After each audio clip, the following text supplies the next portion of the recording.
சத்தான, சுவையான இறால் கிரேவி எப்படி செய்றது பார்த்துடலாமா? நான் ஒரு 1/2 கேஜ் அளவுக்கு இறால் வாங்கி வாஷ் பண்ணி எடுத்து வச்சிருக்கேன்.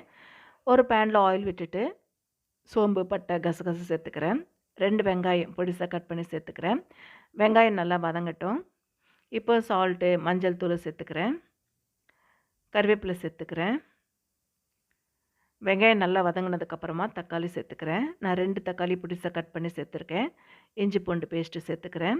வாஷ் பண்ணி வச்சிருந்த இறால் இதில் சேர்த்துட்டு நல்லா வதக்கிக்கிறேன். ரெட் சில்லி பவுடர் சேர்த்துக்கிறேன். காஷ்மீர் ரெட் சில்லி 1 டீஸ்பூன் அளவுக்கு சேர்த்துக்கிறேன். சீரகம் தூள் சேர்த்துக்கிறேன். இறால் வேகத்துக்கு ரொம்ப நேரம் ஆகாது. ஒரு 10 மினிட்ஸில் வெந்துடும். ஒரு 1/2 கப் அளவுக்கு தண்ணி ஊற்றிட்டு, அந்த இறால் முழுகிற அளவுக்கு நம்ம கால்குலேஷன் வச்சுக்கிட்டா கரெக்டாக இருக்கும்.